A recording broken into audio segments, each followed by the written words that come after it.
Bienvenue dans Une page à la fois, le podcast des auteurs soucieux de construire une pratique durable et qui leur ressemble. Vous faites maintenant partie d'un petit groupe d'auteurs qui essaient de transformer la vie de leurs lecteurs à travers des livres pensés pour donner une expérience mémorable aux lecteurs et les submerger d'émotions. Mais parce que le système repose sur l'exploitation des auteurs, nous cherchons à travailler différemment. Nous devons être plus malins. Nous le faisons à travers une pratique consciente et audacieuse, et ce podcast vous donne un aperçu de la vie quotidienne d'un auteur indépendant. Prêt ? On est parti. Dans mes séances d'accompagnement, ces derniers temps, j'ai beaucoup abordé la question de la réécriture et de la question de comment donner du poids aux scènes existantes. Quand on démarre un projet, on a une idée vague, floue.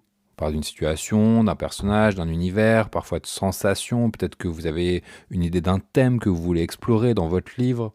C'est sur cette base que vous écrivez. Vous écrivez pour explorer ce qui est présent en vous, pour développer ce que vous pressentez de ce qui est en germe, dans toutes ces images, ces sensations, dans ces personnages, ces sujets.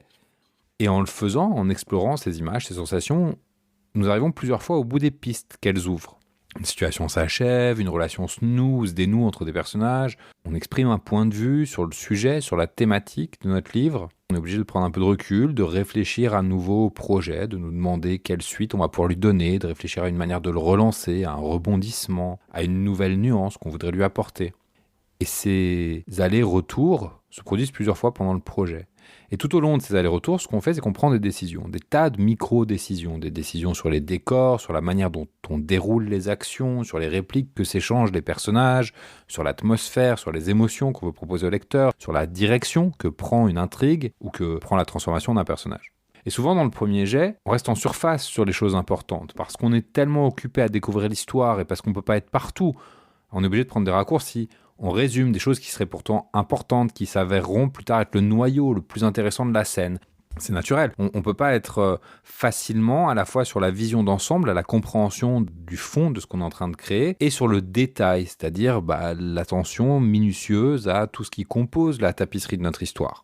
Et d'autres fois, à l'inverse, on va s'attarder sur des choses qui sont sans importance. Plutôt que de passer en surface, on va prendre le temps de détailler certains points du décor, des personnages, de l'intrigue, de notre idée, de ce qu'on est en train de faire. Et on va se rendre compte après coup que c'était pas si important que ça, mais c'était pourtant nécessaire parce que le fait de passer du temps sur ces détails nous aide à donner de la densité à nos idées.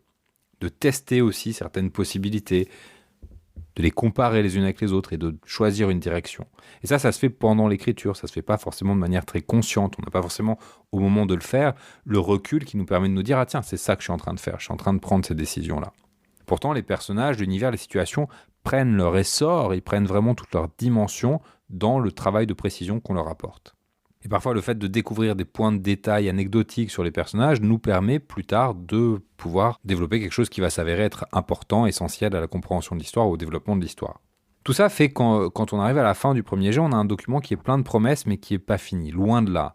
À moins d'avoir travaillé avec un découpage très précis en amont qui nous aura permis de prendre toutes les décisions, d'avoir travaillé même avec un co-auteur, avec un éditeur qui nous aura aidé à choisir une direction et à poser un cadre assez contraignant. Mais même dans ce cas-là, il y aura souvent des choses à revoir sur l'exécution du texte, sur la mise en scène, sur la façon dont chaque scène va se dérouler. Si bien qu'on se retrouve à la fin du projet à vivre une expérience un peu particulière, qui est celle d'à la fois être satisfait d'avoir terminé ce qu'on a démarré et en même temps de réaliser à quel point on est passé à côté du potentiel du projet. Et ça, c'est systématique. Et c'est dû à un phénomène très simple qui est la maturation du projet par la rencontre avec le texte.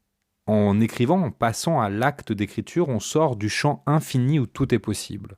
Quand vous avez une idée, dans votre esprit, même si elles ne sont pas articulées, développées, précises, coexistent toutes les versions possibles de l'histoire, des personnages, des décors, de l'univers, de l'atmosphère, du traitement que vous allez en donner, du ton, de la narration. Tout ça, ça coexiste et ça se mélange, et c'est ce qui vous donne la sensation d'une histoire possible. Et quand vous écrivez, vous orientez évidemment le texte vers une de ces versions possibles. Si bien qu'à la fin, vous vous retrouvez avec entre les mains une version qui n'est pas la pire, pas la meilleure, mais seulement une version.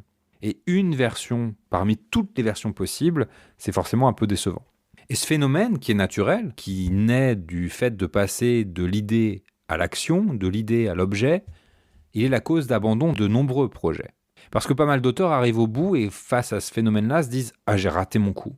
Et ils cherchent l'excitation qui, au début, quand ils ont eu l'idée du livre, les a fascinés. Mais ils ne la trouvent pas. Parce qu'ils ont cette version-là avec tout ce qu'elle a d'imparfait entre les mains. Et cette excitation, on peut la trouver qu'à deux endroits. On va la trouver dans un nouveau projet. On va se dire, ok, cette idée-là, elle n'a pas été bonne, je l'ai ratée. Le prochain livre aura un meilleur potentiel et lui, je le réussirai. Lui, il sera chouette. Parce qu'on croit que l'idée, elle est importante. Mais l'idée, elle n'est pas importante, c'est l'exécution qui compte. C'est l'angle qui permet la réalisation de l'idée qui compte. C'est les choix qu'on va faire pour transformer une idée en une histoire, pour transformer le potentiel d'un personnage en action précise, en point de caractérisation précis sur la page, qui fait que le livre va être intéressant ou pas. L'idée, elle porte rien, elle porte juste des germes.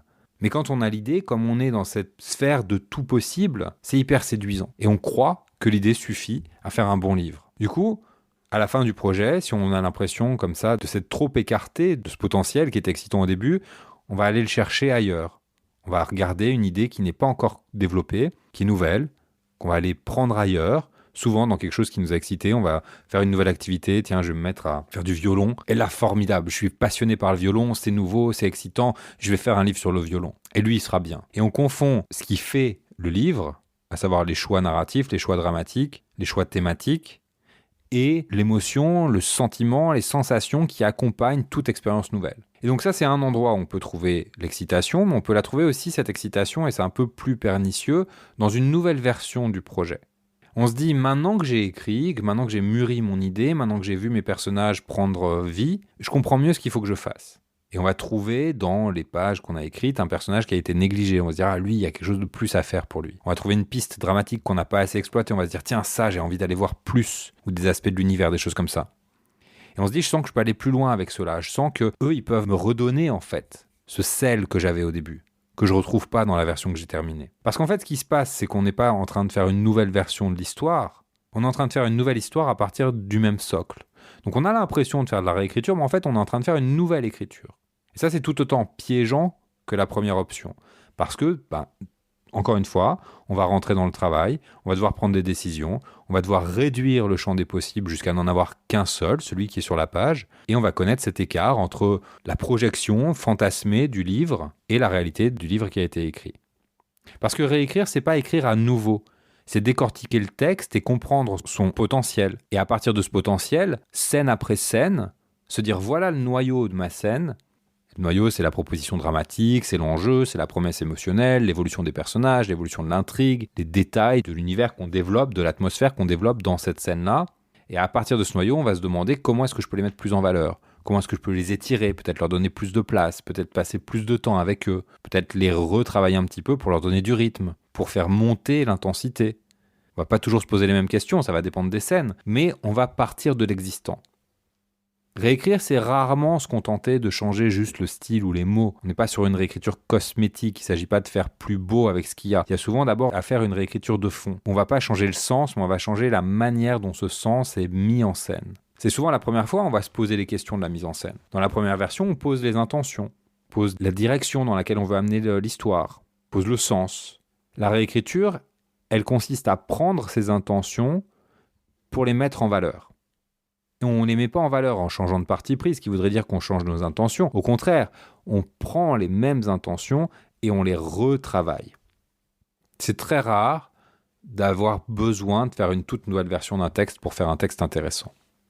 Et même quand ça arrive, moi je trouve que c'est intéressant pour un auteur, pour sa flexibilité, pour aussi la maîtrise qu'il peut ressentir de sa compétence, pour aussi la durabilité de son travail, parce que si on passe notre temps à refaire des livres, à faire toujours le même, on va y passer des années alors qu'on pourrait y passer quelques semaines. C'est intéressant pour un auteur d'apprendre à reprendre une scène et à la travailler comme un metteur en scène. En se posant la question de comment les différents éléments narratifs qui la composent, la scène, donc les décors, les accessoires, les personnages, les dialogues, l'action, tout ce qui est de l'ordre de ce qu'on voit, de ce que le lecteur perçoit de l'histoire, comment ces éléments-là mettent en lumière les différents éléments de sens que la scène porte. À savoir les choses qui sont dans la continuité de l'histoire, comment elle fait avancer l'intrigue, comment elle déploie certains enjeux, comment elle génère des émotions, comment elle génère une atmosphère, tout ce qui est autour du texte, entre les lignes, dans le sous-texte, et qui crée la continuité, qui crée la cohérence de l'ensemble de l'histoire. Parce qu'en apprenant à faire ça, en apprenant à travailler la mise en scène, en travaillant à reprendre des intentions et à vraiment resserrer l'attention narrative autour de ces intentions, en apprenant à exploiter un potentiel de scène, on apprend comment faire avec l'existant. On apprend à se libérer de l'attraction qui exerce sur nous la nouveauté d'une toute autre version du texte, la nouveauté d'un autre projet. Ça permet de séparer donc ces fameuses sensations de la nouveauté, qui sont très excitantes par essence, du travail de réécriture. On s'habitue en faisant ça à ressentir et à accepter, à pas se sentir menacé par l'écart qui existe entre l'idée avec tout son potentiel infini et la sensation de potentiel infini qu'elle porte, et le texte fini qui cristallise une version possible de cette idée, version qui n'est ni franchement meilleure ni franchement moins bonne qu'une autre. C'est juste une version qui existe. Et elle a le mérite, justement, cette version d'exister. Et si on passe notre temps à repenser l'histoire, à chercher de nouvelles idées, ou de nouvelles manières de raconter la même idée, le livre n'existera jamais. Donc en faisant ce travail de partir de l'existant, d'en comprendre les intentions, de les mettre en scène différemment, on s'habitue à ne pas prendre l'écart entre le fantasme et la réalité, comme le signe qu'on a raté son coup. Parce qu'en fait, on reconnaît que c'est l'effet naturel du passage de l'idée au texte. Et si on veut publier des livres, il est indispensable d'accepter que ces livres ne seront jamais aussi riches sur le papier que lorsqu'ils existent en germe dans notre imaginaire. Ils seront à la fois moins riches, parce que réaliser une idée, c'est nécessairement l'enfermer dans une seule de ses formes possibles, et à la fois plus riches, parce que réaliser une idée, c'est aussi lui permettre d'exister dans le monde, et pas seulement dans notre tête. Donc je vous encourage à expérimenter avec ça, de prendre un texte que vous pensez inabouti, et d'aller en extraire la moelle, le noyau, le sens, et de retravailler autour de ce sens sans modifier l'existant, juste en modifiant la manière dont vous mettez en lumière les différents éléments. Moi, j'aime bien utiliser pour ça la métaphore de la mise en scène de théâtre. C'est-à-dire, j'imagine que j'ai une scène de théâtre, j'ai mes décors qui ont été créés, j'ai mes accessoires, j'ai mes comédiens, et je ne peux pas changer ces éléments-là. Tout ce que je peux faire, c'est les mettre à d'autres endroits sur ma scène, sur mon plateau, et déplacer mes projecteurs et mettre la lumière ailleurs. Et cet exercice mental-là vous aidera à gagner énormément en flexibilité narrative et à enrichir vos histoires. Si ça vous a intéressé, vous pouvez partager, moi je vous encourage en tout cas à partager ce podcast, à vous y abonner. Et si vous voulez expérimenter sur ces questions de mise en scène, de narration, de construction dramatique, j'organise pas mal de stages dans l'année. Le prochain aura lieu les 4 et 5 mars. Tout ça c'est en ligne. Et les infos se trouvent sur anaelverdier.com/nouvelles au singulier. Et je vous souhaite une excellente journée. À demain. Ciao.